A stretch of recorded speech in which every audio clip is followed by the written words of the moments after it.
Selamat hari Minggu, anak-anak sekolah Minggu. Shalom. Apa kabarnya? Saya mau menyapa kita semua dalam keadaan sehat tentunya, dan sudah mandi dari tempatnya masing-masing. Kita mau mendengarkan firman Tuhan. Pada hari Minggu ini kita mau beribadah. Inang berharap kita semua dalam keadaan sehat. Ada yang kurang sehat?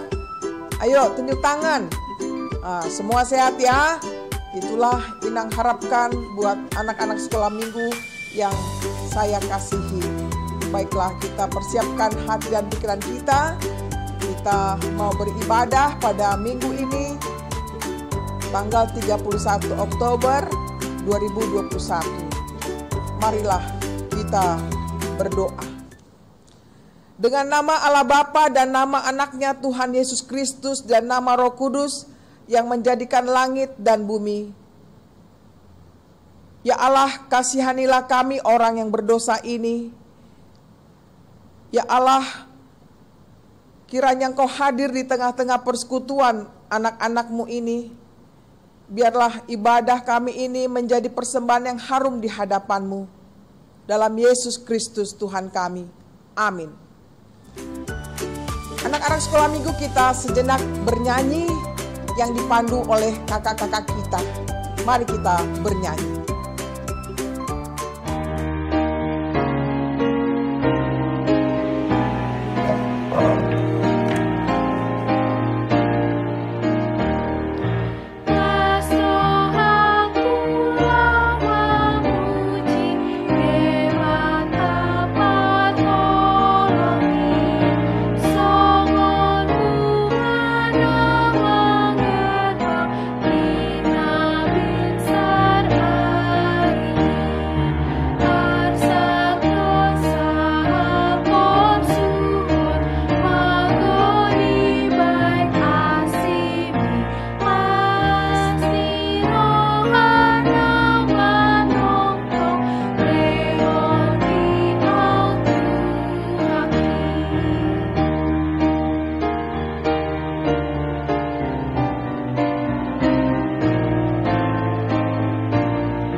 Baik adik-adik, kita mau mulai ibadah. Tapi sebelum itu, yuk kita lipat tangannya, tutup matanya, kita mau bersatu dalam doa. Tuhan Yesus yang baik, terima kasih karena hari ini Tuhan memberikan kesempatan kami untuk sama-sama ibadah sekolah minggu hari ini. Tuhan, terima kasih juga telah membangunkan kami dari pagi hingga saat ini kami memulai ibadah. Kiranya Tuhan yang memberkati. Terima kasih Tuhan Yesus yang baik. Amin.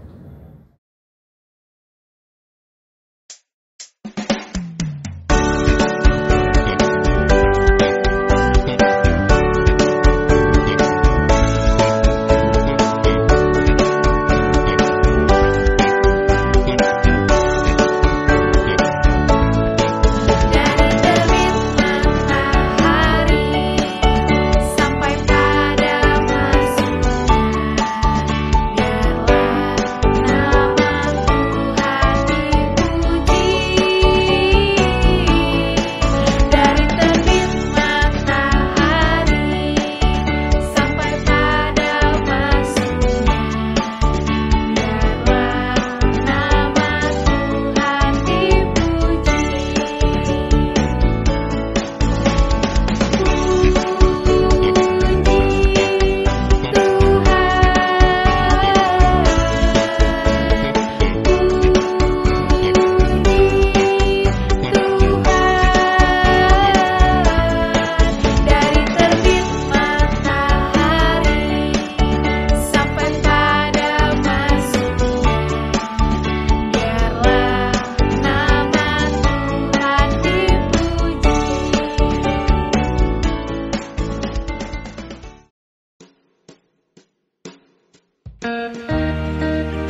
Marilah kita mau mendengarkan firman Tuhan.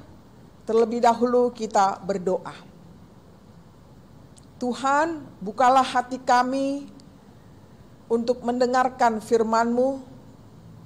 Biarlah Roh-Mu yang kudus menguasai hati pikiran kami semuanya. Kiranya anak-anak-Mu ini Tuhan boleh bersedia untuk mendengarkan firman-Mu. Di dalam Yesus Kristus Tuhan kami. Amin. Firman Tuhan yang menjadi khotbah buat anak-anak semua sekolah minggu dimanapun kita berada. Dari Kisah Para Rasul 5 ayat 1 sampai 11. Marilah kita baca secara responsoria. Anak-anak punya Alkitab kan? Yuk kita buka halaman Alkitab Inang 198, tentunya di perjanjian baru ya. Saya baca ayat ganjil, anak-anak ayat genap. Boleh kan? Kita perhatikan ya, kita persiapkan Alkitab kita terlebih dahulu.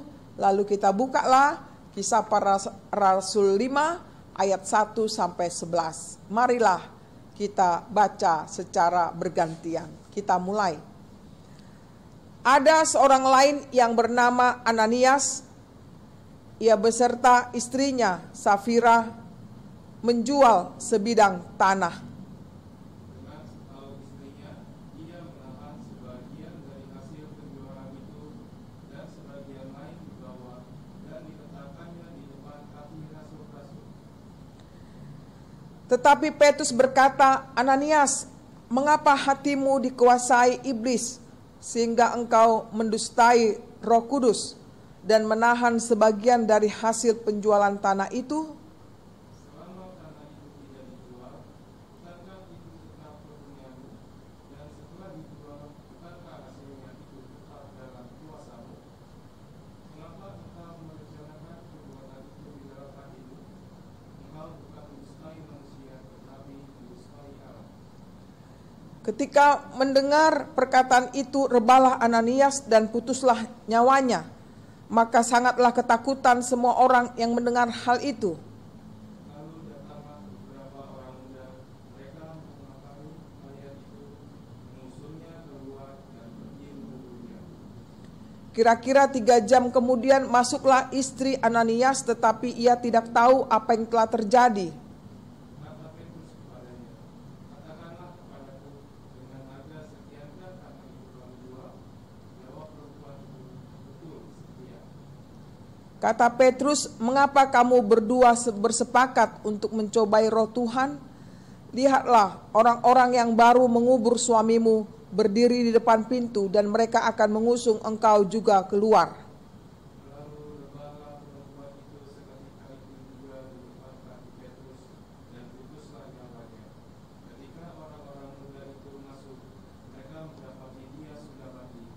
Lalu mereka mengusungnya keluar dan menguburnya di samping suaminya. Maka sangat ketakutanlah seluruh jemaat dan semua orang yang mendengar hal itu. Demikianlah bunyinya. Anak-anak sekalian, pernahkah anak-anak mendengarkan cerita ini tentang Ananias dan Safira? Coba tunjuk tangan siapa yang sudah pernah mendengarnya. Inang berharap kita sudah pernah mendengarnya dan kini kita akan merefleksikan atau bercermin belajar dari kisah Ananias dan Safira lebih baik lagi. Satu pertanyaan, apa yang dilakukan mereka? Nah, sebelum sampai kepada apa yang mereka lakukan, kita mau dengar dulu bagaimana sebenarnya jemaat mula-mula itu. Jemaat mula-mula mereka dengan rela hati selalu berbagi dengan orang lain. Sehingga tidak seorang pun dari mereka kekurangan. Padahal kita ketahui pada masa itu orang percaya hidup di dalam kesulitan yang amatlah menderita mereka itu. Bisa nggak kita bayangkan? Kelaparan. Jangankan sekolah. makan aja susah. Begitulah sulitnya ekonomi mereka itu. Belum lagi mereka itu dikejar-kejar oleh masyarakat yang tidak menyukai kehadiran mereka sebagai orang percaya. Kesimpulannya, yang membuat mereka mampu bertahan adalah sikap kebersamaan dan rela berbagi yang ditunjukkan oleh jemaat mula-mula waktu itu. Tapi kita perhatikan di sini bagaimana tindakan atau cara kehidupan daripada Ananias dan Safira sangatlah bertentangan. Mereka sekongkol untuk berbuat kejahatan. Suami istri Ananias dan Safira, mereka dibutakan tentang kebenaran itu, tentang keadilan itu. Mereka mendustai Allah, mendustai Roh Kudus dengan mereka berbuat curang akan penjualan tanah yang dilakukan mereka. Lalu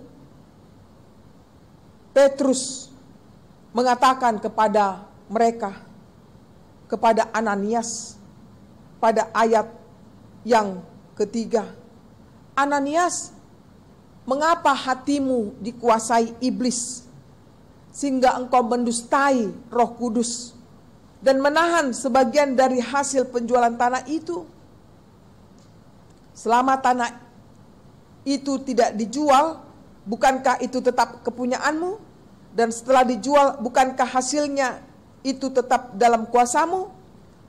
Mengapa engkau merencanakan perbuatan itu dalam hatimu? Engkau bukan mendustai manusia, tetapi mendustai Allah. Luar biasa teguran daripada Rasul Petrus kepada Ananias ini. Apa yang terjadi dalam kehidupan Ananias? Dia mati seketika. Di sana sangat ketakutanlah semua orang yang mendengarkan berita itu. Tapi bukan hanya Ananias, terjadi juga beberapa waktu kemudian oleh istrinya, yakni si Safira. Sama pertanyaan si Petrus kepada si Safira ini. Katakanlah kepadaku, dengan harga sekiankah tanah itu kamu jual? Jawab perempuan itu, betul, sekian. Lalu apa kata Petrus? Mengapa kamu berdua bersepakat untuk mencobai roh Tuhan? Lihatlah, orang-orang yang baru mengubur suamimu berdiri di depan pintu, dan mereka akan mengusung engkau juga keluar. Seketika itu juga rebahlah atau matilah si Safira karena kesepakatan dengan suaminya. Dia membohongi Tuhan. Anak-anak sekolah minggu, judul daripada khotbah ini adalah jangan berbohong. Jangan berdusta. Ingatkah itu titah keberapa? Siapa yang ingat? Ayo, ingatlah adik-adik. Titah yang ke berapa? Ke-9. Janganlah berdusta. Karena bila kita kebiasaan berdusta, berarti kita menipu Allah, membohongi Allah. Hidup ini haruslah jujur. Anak-anak, mulailah jujur untuk mengatakan yang sebenarnya kepada bapak mama kita, kepada teman kita, jangan berbohong. Kalau ditanya mama kita, apakah anak-anak sudah makan? Lalu jawab kita apa? Sudah makan, Ma, betul-betul sudah makan. Apakah sudah mengerjakan PR? Kalau belum, jawab belum, Ma. Begitu. Demikian juga di sekolah atau melalui virtual. Bila ditanya gurunya, siapa yang sudah selesai PR-nya? Kita tunjuk tangan, anak-anak tunjuk tangan. Padahal ada yang tidak mengerjakan PR-nya. Biasakanlah anak-anakku untuk hidup jujur. Jauhkan dari dusta terhadap sesama siapapun dia. Apalagi mengenai uang. Siapa yang setiap hari jajan dikasih orang tua? Ada? Ada ya? Iya. Nah, bila dikasih uang sama dari orang tua kepada kita, kita terima dengan senang hati. Tapi jangan kita berbohong kepada orang tua. Mak, kata guru, beli ini, beli itu. Dikasihlah sama mamanya. Nah, anakku. Ternyata dia tidak benar. Dia berbohong. Nah, anak-anak, jangan biasakan berbohong. Berbohong itu dosa. Bohong, bohong, bohong, itu dosa. Bohong, bohong, bohong, itu dosa. Bohong, bohong, bohong, itu dosa. Anak Tuhan tak boleh bohong, ya. Jadi kiranya kita bisa mengingat itu, jangan sekali-sekali kita berbohong. Biasakan kita jujur, karena orang yang berbohong adalah orang berdosa. Orang yang berdosa itu tidak disukai Tuhan. Lihatlah cerita Ananias dan Safira ini. Mereka berbohong, mereka berdusta, dan akibatnya fatal, mereka mati. Karena mereka telah melakukan pelanggaran. Baiklah anak-anakku, kita jangan melakukan kebohongan terhadap siapapun. Katakanlah iya kalau iya, katakan tidak kalau tidak. Karena di luar dari itu tidak benar. Tuhanlah memberkati kita semuanya. Amin. Mari kita berdoa. Terima kasih Tuhan untuk firman-Mu yang mengajar kami semuanya, anak-anak-Mu, untuk hidup jujur dalam perkataan dan tindakan. Tidak berbohong, karena berbohong itu adalah dosa. Tidak Kau kehendaki Tuhan. Sebagaimana yang dilakukan oleh Ananias Safira, kami tidak meniru mereka Tuhan. Biarlah kami semakin mengasihi-Mu, semakin melakukan kehendak-Mu. Ampuni kami Tuhan, kalau selama ini ada kebohongan dalam hidup kami. Kami membohongi orang tua, membohongi guru kami, membohongi adik kami, kakak kami, teman kami. Tapi kini Engkau ajar kami untuk tidak berbohong sama sekali kepada siapapun. Ajar kami untuk berbicara yang benar, karena itu yang Tuhan kehendaki. Berkatilah anak-anak sekolah minggu ini Tuhan, dimanapun mereka berada. Beri sukacita bagi mereka menjalani kehidupan mereka sehari-hari. Di dalam Yesus Kristus Tuhan kami. Amin. Marilah kita bernyanyi yang dipandu oleh kakak-kakak sekolah minggu sambil memberikan persembahan kepada Tuhan.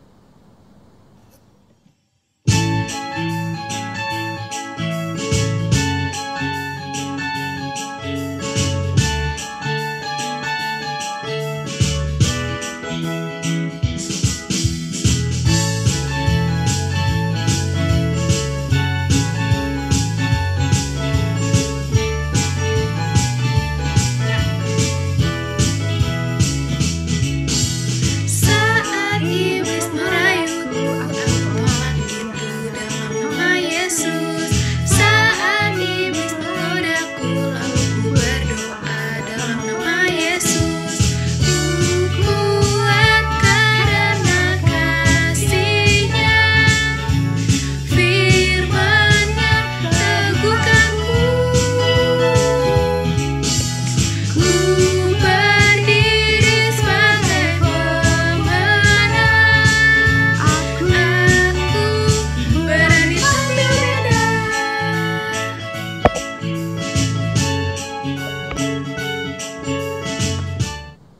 Marilah kita menyerahkan persembahan kepada Tuhan dengan kita berdoa. Bapa kami, Tuhan Allah yang Maha Kuasa yang bertahta di sorga, kami mengucap syukur dan terima kasih kami kepadamu ya Tuhan, di mana Tuhan memperkenankan anak-anak di dalam kerajaan-Mu. Di sini kami menyampaikan persembahan kami, kiranya Tuhan menerimanya untuk kemuliaan nama-Mu. Amin.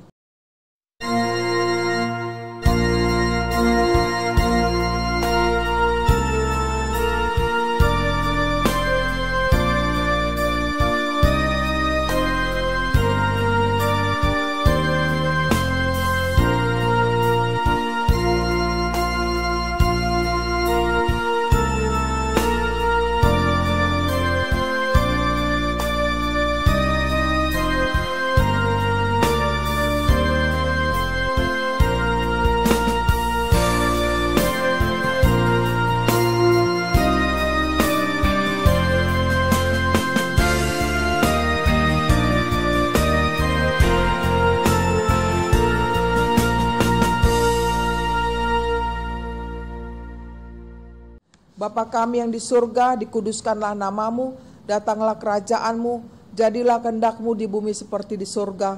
Berilah kami pada hari ini makanan kami yang secukupnya, dan ampunilah akan kesalahan kami, seperti kami mengampuni orang yang bersalah kepada kami. Dan janganlah membawa kami ke dalam pencobaan, tetapi lepaskanlah kami daripada yang jahat.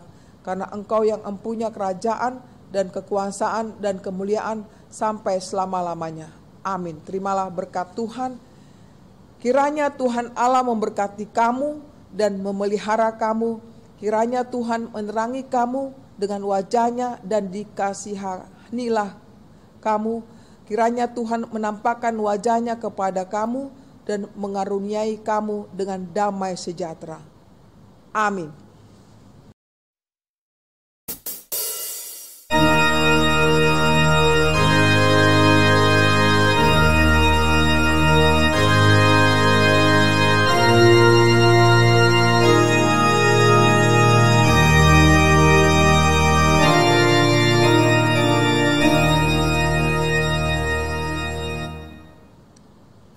Demikianlah ibadah sekolah minggu HKBP Kramat Jati. Kiranya anak-anak semua menjaga protokol kesehatan kita dan tetap menjaga kesehatan kita. Tuhan memberkati kita semua.